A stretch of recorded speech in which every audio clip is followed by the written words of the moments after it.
Ethnoarchaeology. It's a combination of ethnology and archaeology.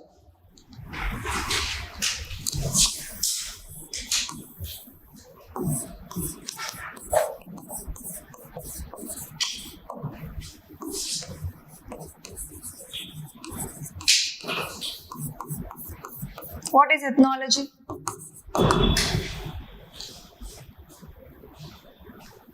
What is ethnology or ethnography?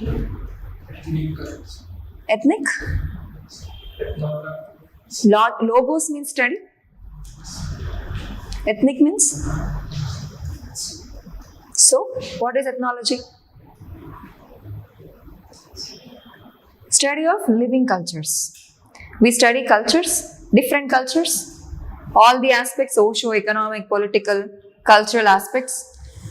Ethnology is a study of living cultures. What is archaeology? Study about past. Which past? Which past? Fossils? We are studying past. Okay, only fossils? We are studying only fossils? Past is divided into two types. Historic past, prehistoric past. What is historic past? What is prehistoric past? What is proto-history? Prehistory, history, proto-history. Difference?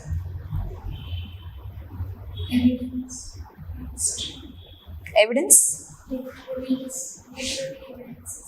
Literary evidence? Present, absent?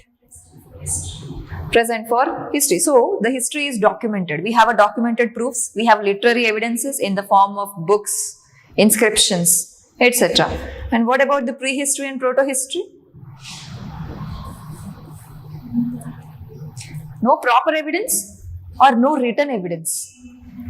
So, there is no literary evidence about prehistoric past. What is proto-history? What is proto-history? Future?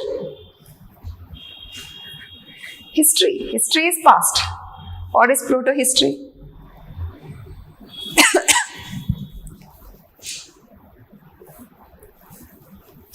What is proto-history?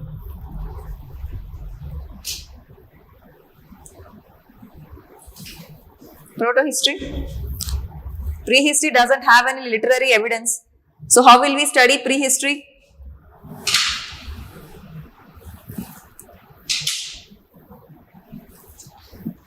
What is proto-history?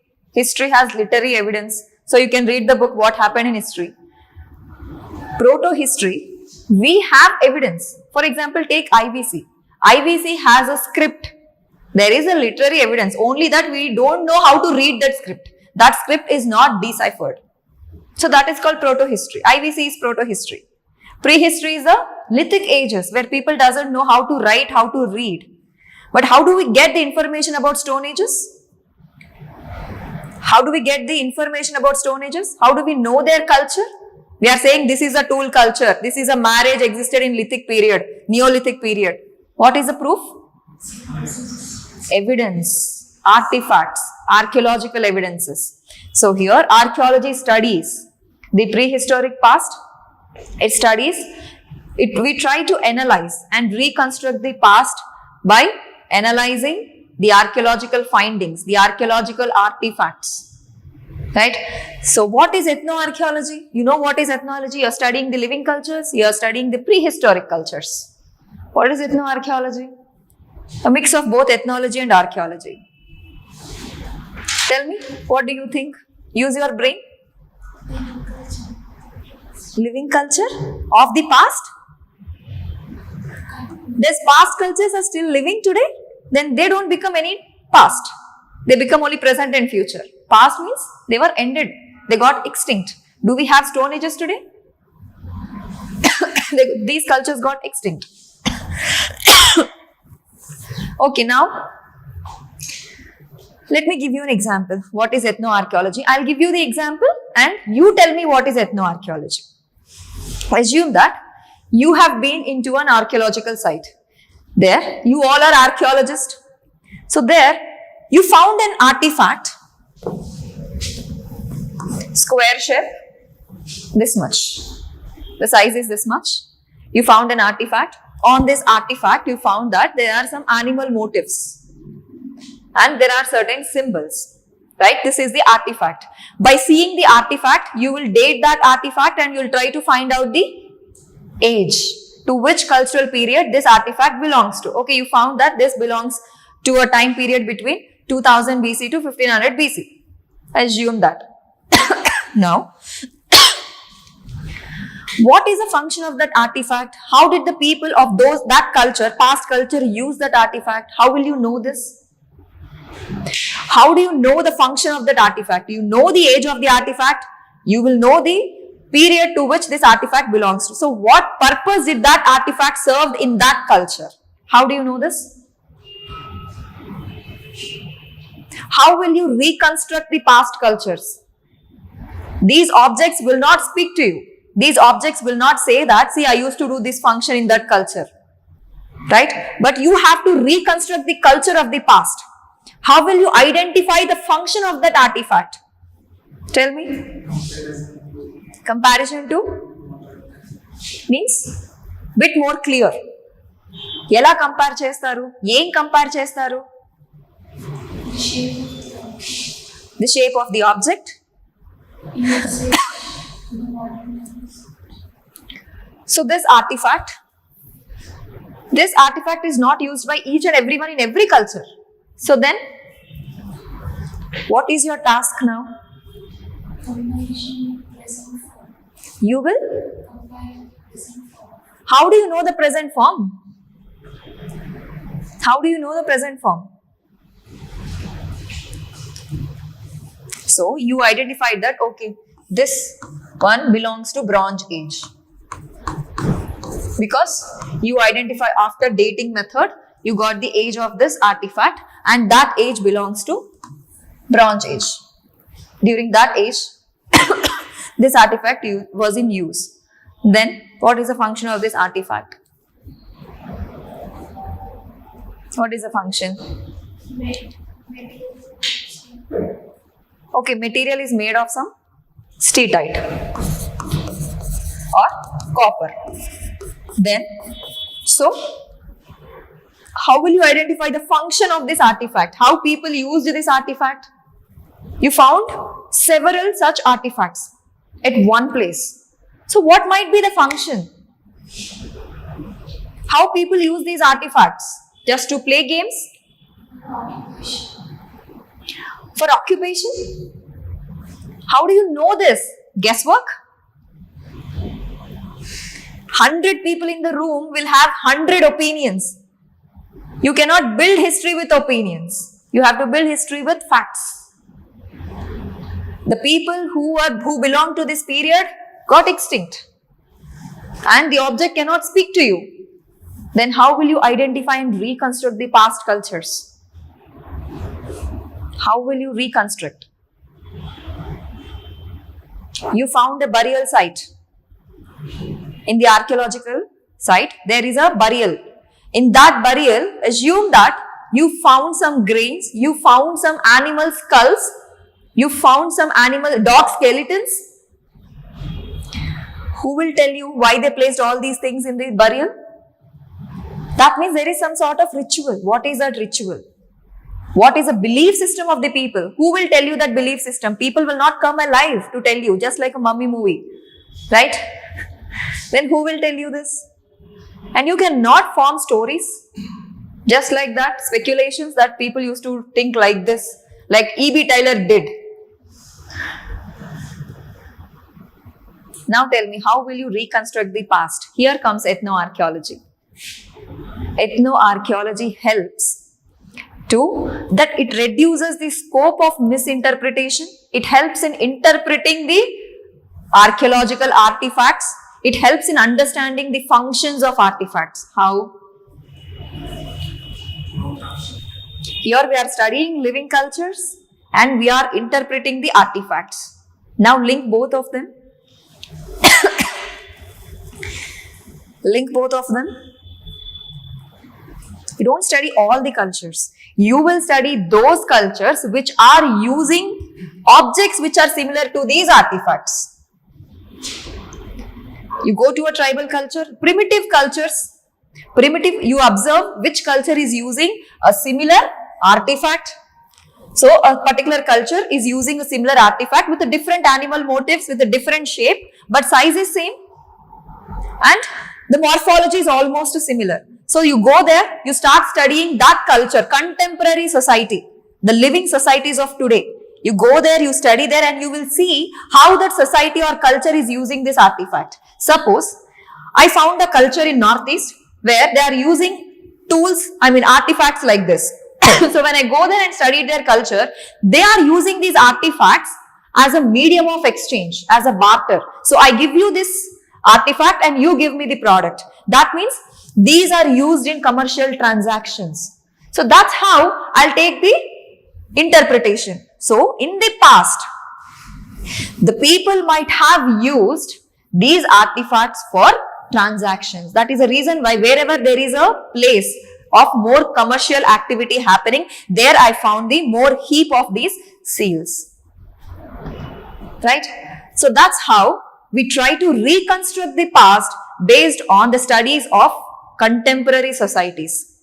You study the present living societies, ethnographic studies, and then you will try to reconstruct the past prehistoric societies. Ethnoarchaeology is a very relevant and more useful method to reconstruct the past based on studying the present cultures. Not every culture, but the culture which is specific to this artifact use.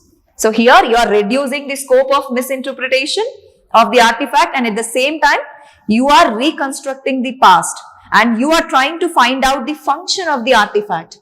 So far the archaeologists were able to find out the age of the artifact, but now this method helped us to find out the function. So when you know the function, you can understand what people are believing. Suppose, as I told you, the burials. You found the animal skeletons along with the human skeletons in the burial. Then you go to the primitive society where similar practices are adopted. So in that society, assume that their people believe in life after death. There are societies where people believe in animism. So people believe that after death, the soul will come out of your body and this soul goes into a different world. When it goes into a different world, the soul needs food.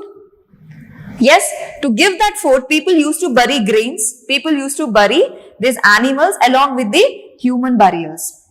So that is a belief system. So this belief system might have existed in the prehistoric cultures also.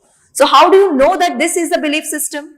Because you observe this belief system in the contemporary culture somewhere in the world, which is living, which exists even today.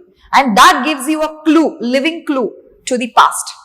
So present is the key to the past. Based on that idea, we collect the living clues to reconstruct the prehistoric past. This is what ethnoarchaeology tells us. Right? So summarize, what is ethnoarchaeology? Define ethnoarchaeology. Shaping the past functions by studying the present or contemporary term is important. You are studying living cultures to reconstruct the extinct cultures of the past. Right? So what is the advantage of ethnoarchaeology? Find out the function of the Right, function of the artifact. Reduce the scope of misinterpretation and fill the gaps in history. Right? So here, a notable case study was conducted by Lewis Binford.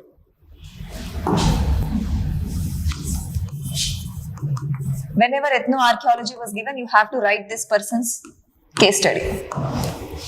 Binford is an archaeologist. So whenever he walked into an archaeological site, especially the prehistoric sites, he used to observe some broken stones. He used to observe some scattered bones and some like burnt heaths. You know what are these hearths, right? What is a hearth? Agni gundam antar kada?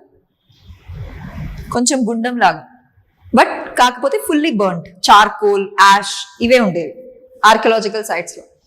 So he's confused because he doesn't know what is a function and what is happening there. How do you reconstruct? How do you identify what happened there?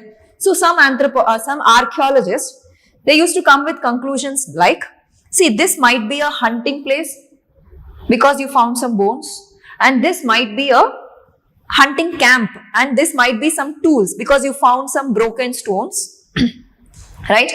And this might be some cooking place because you found a burnt hearth. But Binford is not satisfied with all these conclusions because he wants to know exactly what is the reason behind these traces, how these traces are formed. And he identified that past, present is the key to the past. So he wants to study the contemporary hunter and gathering societies because they feel that these are hunting camps. That is the reason why you are finding stones, bones and burnt hearths at one place. So he wants to study the contemporary hunting and gathering societies to understand about the prehistoric hunter and gatherer tribes. So in this pursuit, he chose a place which is at a very distant in Alaska. He chose the Inuits. Remember Inuits? The hunter gatherer tribes of Alaska. Inuit Eskimos. They are hunter and gatherers. He conducted a case study of Inuit tribes. So they predominantly hunt caribou, reindeer, right? So every day he went there, he used to observe them and he used to record their hunting techniques or hunting tools. He used to observe like what type of animals they hunt on and how they butcher the animals, how they cut the animals, how they make the tools and how they consume food, how they share food, how they take their food to the habitation sites from the killing sites, right? How they discard the broken tools and broken bones. All these things he used to observe. How they cook food. All these things he used to observe for years. And years later, when he visited the archaeological sites, especially which belongs to the lithic periods, then he was able to clearly read the artifacts based on his observations. Right? So he understood that hunting sites are different and habitation sites are different. And he understood why specific type of bones are present in the habitation sites and a specific type of bones are present in the hunting sites. See, he observed that in Inuits, they only hunt animals, caribou, which belong to a specific age group based on the seasonal availability. For different seasons, they hunt caribous of a specific age groups. One thing. And next, they have separate killing sites. They don't take the animal to their habitation site. They take to the killing site. At the killing site, they separate the protein-rich meat from the fat-rich meat. They discard the fat, they only take the protein-rich meat, and they only take those bones which have more bone marrow, and they discard all the smaller bones. And during this butchering process, stone tools get damaged and they throw away these stone tools there itself. And they carry this meat to their habitation sites which are placed at a different distance. And there they cook the food and then they distribute the food. So now, after these observations, whenever he finds a heap of bones, that indicate that is a butchering site. Whenever he finds a lot of flakes, that indicates that these sites are tool making sites. And whenever he finds a burnt heap, that indicates these are the sites of cooking food. So by studying the Inuits, the living cultures, he was able to read the artifacts, he was able to interpret the artifacts clearly. He became a silent detective, collecting the clues from the living cultures to reconstruct the past cultures, hunter-gatherers of the lithic periods, by studying the hunter-gatherers of the contemporary period. This is a case study you have to mention, right? And during this process, two things become very handy. One are cultural survivals and the other is cultural parallels. Did we discuss this somewhere when in our childhood? What are cultural survivals and what is a role played by cultural survivals in ethnoarchaeology? What are cultural survivals? Who gave the concept of survivals and parallels? During infant days of anthropology, we discussed this socio-cultural anthropology. Think, who gave the concept of survivals and parallels?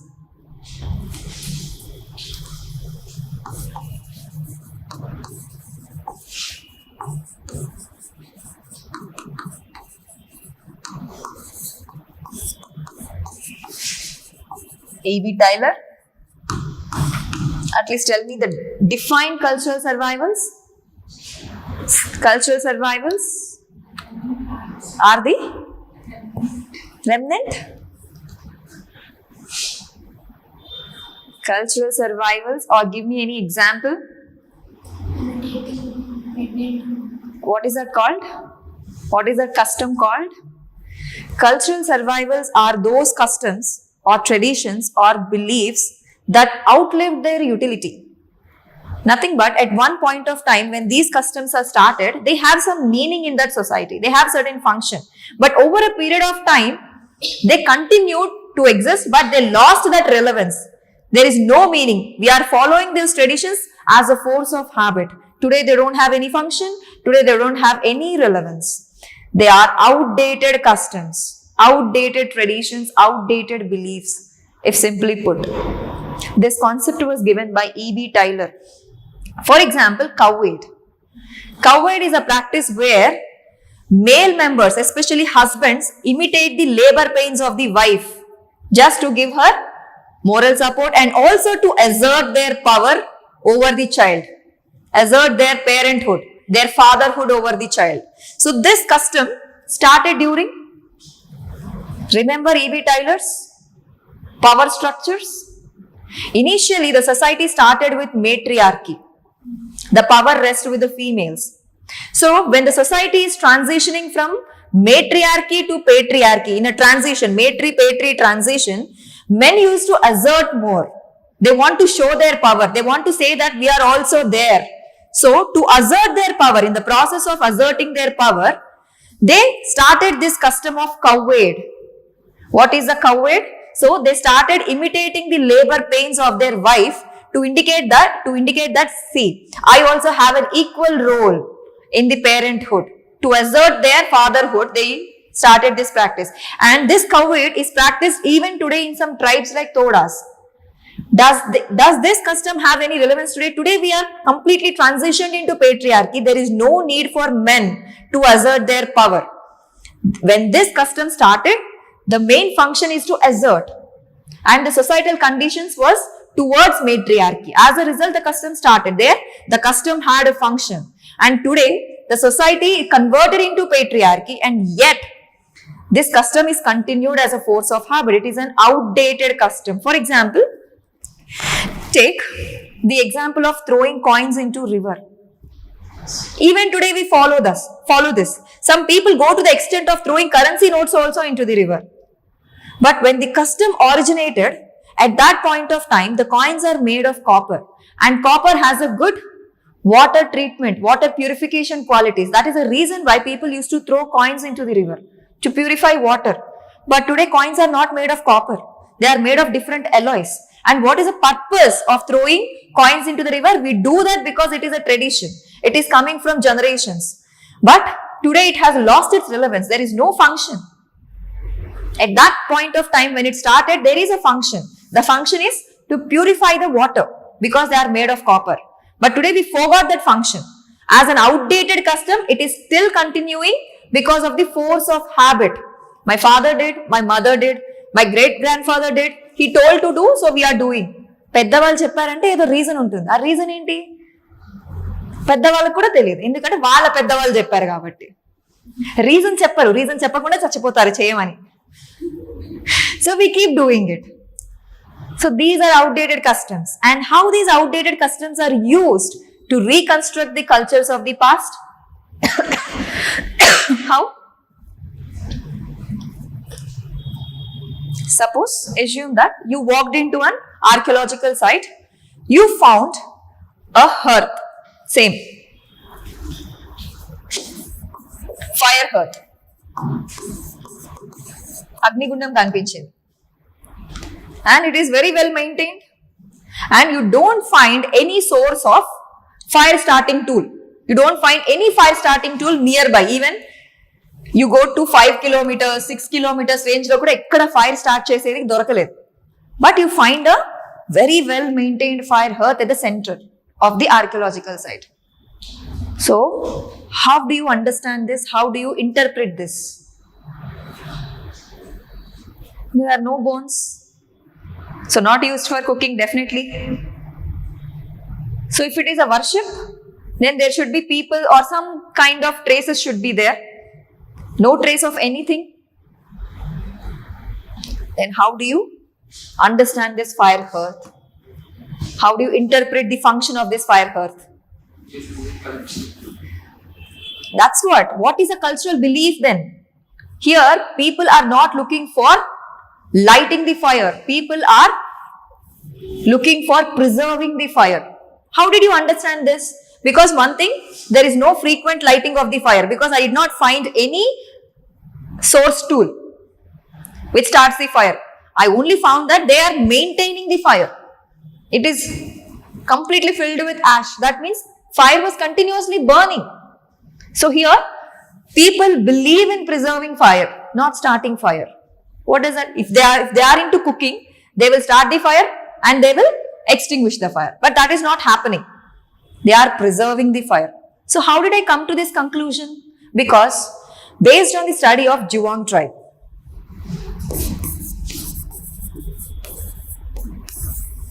Zhuang tribe. In Zhuang tribe, there is a belief, there is a custom. So what happened in Zhuang tribe? So the belief that, see, in those days there are no matchsticks, there is no lighter to start the fire. So you will start the fire and once the fire goes off, what happens? It is very difficult to create the fire. So what happened? They want to preserve the fire. They don't want to put off the fire. So they started a custom that every household of the Zhuang tribe has to start fire. Now for them, fire is not just a tool. Fire became the sacred part of their culture. You have to maintain the fire. That is a custom in every household 24/7. And for this, they have created a myth that if the fire goes off, you will attract misfortune or death. So what is the purpose of starting this belief system? Because once it goes off, it is very difficult to create fire because you don't have matchsticks at that time. You don't have lighters at that time. So you need to preserve fire. So your intention is not to start the fire, but to preserve the fire continuously. Every household should keep a fire hearth, and the fire should be always on. It should not go off. It shouldn't go off. If it goes off, they created a custom or they created a myth. They created a fear in the people stating that if it goes off, you will attract misfortune and sometimes even death also. So because of the fear, people made this a custom of preserving the fire. And that by studying this belief, I can interpret this fire hearth stating that maybe these cultures might also have this type of belief system. Makes sense, yes or no? Because I don't find any fire starting tool. At the same time, I find that it is well maintained fire because of which I had seen a lot of ash. And it is not used for cooking, definitely, because there is no on and off. There is completely on. So I studied this culture and I found that in this culture, fire is preserved. So from this culture, I interpret this culture also, that they also might have a similar belief system. So cultural survivals are used to reconstruct the cultures of the past. Right? Then, what are cultural parallels? We discussed this also. Remember psychic unity of mankind? Ekkado vinnattundi kada? Ekkada?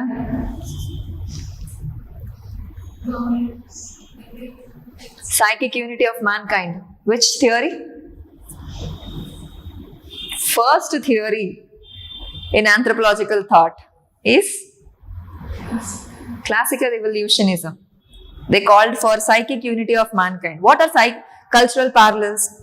Two different cultures have similar cultural traits or similar traditions which evolved independently. See, this culture, one culture and the other culture have same cultural traditions. That does not mean that one culture started copying from the other culture. Both the cultures evolved similar traits independently due to similar environment maybe or similar functional need. So because of these two, they might have evolved the same cultural traditions or beliefs or traits, but independently. They did not copy. No copy paste. Right? These are cultural parallels. And how cultural parallels are used to reconstruct the cultures of the past. Example. How?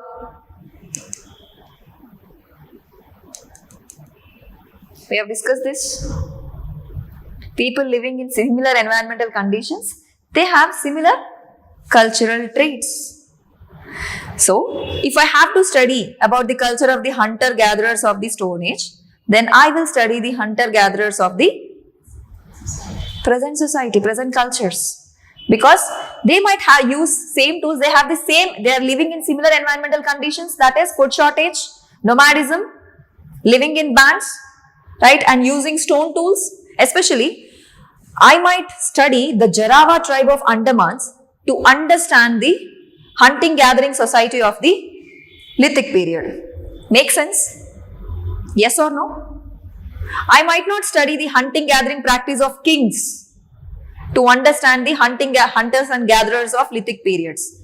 But I will study similar environmental conditions are important and similar functional needs are important, and based on that to reconstruct the past society of the hunter-gatherers of the Paleolithic, I will study the societies which mimic the similar environmental conditions. For example, the Andaman tribes. They have similar environmental conditions and occupations similar to Lithic periods. So I'll study them, I'll study their organization, I'll study their culture, and accordingly I will try to reconstruct the past based on the artifacts present in both the societies.